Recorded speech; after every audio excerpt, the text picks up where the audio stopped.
You've heard of unconditional love, but have you heard of the secret to unconditional happiness and allowing more into your life? More wealth, more success, and more love. More freedom in your life right now.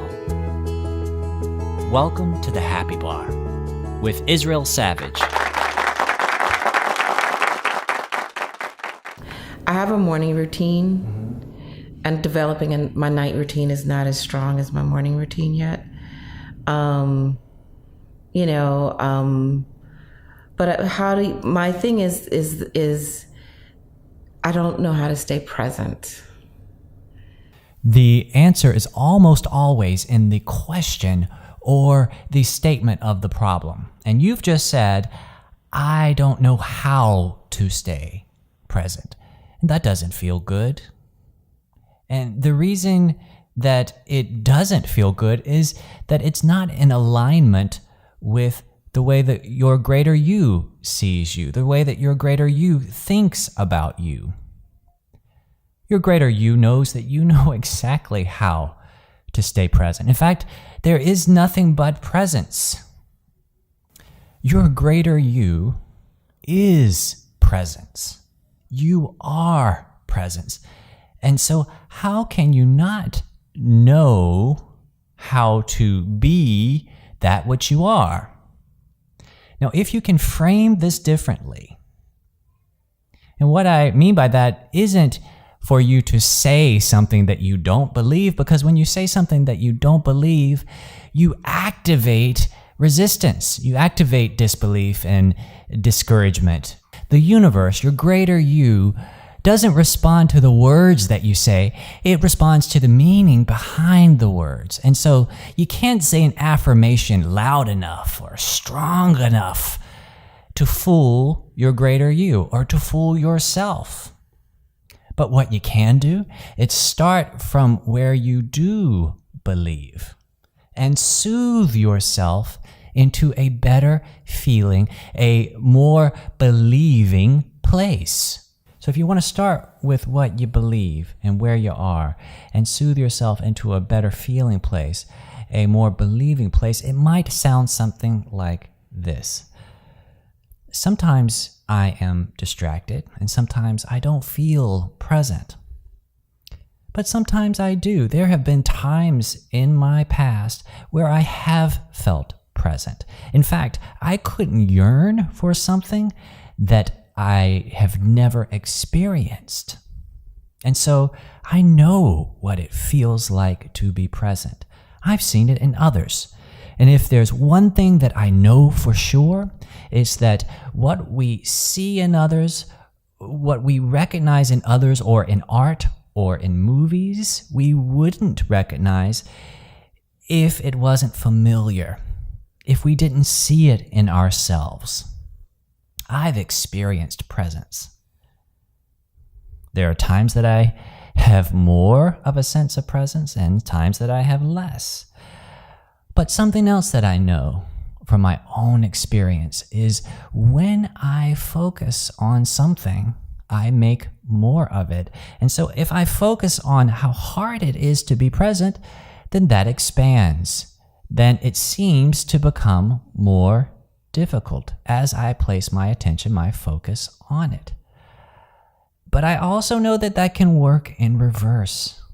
And I have the power to place my focus on anything. And I can place my focus on the feeling that I've experienced before of what presence feels like. And that will become more in my life. I know that I don't have to do it all in this very moment. Presence doesn't need me to happen or not happen. In fact, I can take a breath right now and breathe in and out.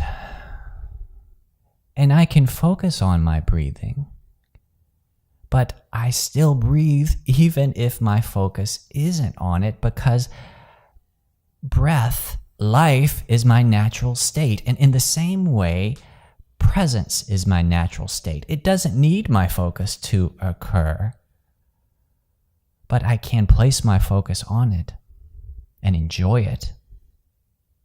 It's always there when I want it, when I don't get in the way.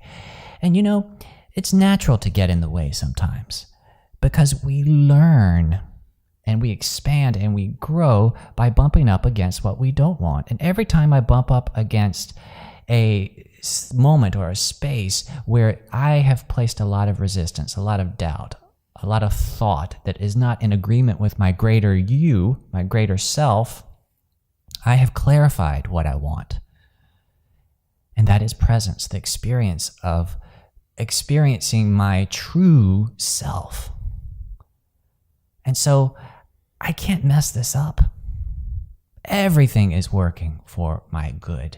My desire for presence and for well-being grows every time I encounter my own resistance. My desire grows stronger. And I know, like a life preserver floating on the water, I can push it under with my own resistance. I can push it under.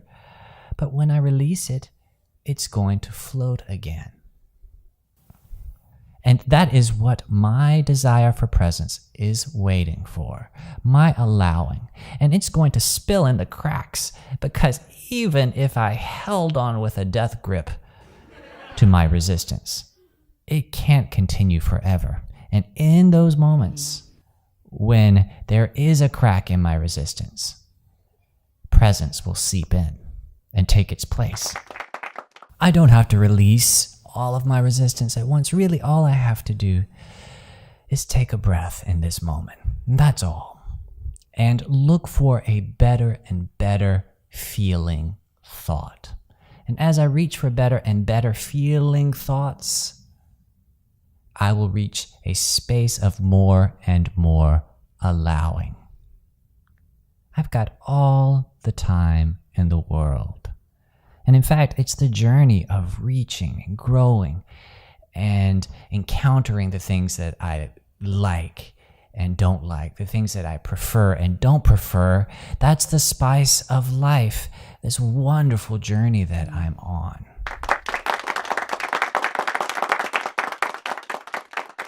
If you liked what you just heard, then take inspired action now. That's right, act while you are feeling good. And build on your momentum. Schedule your free discovery call with me at instudios-nyc.com/happybar.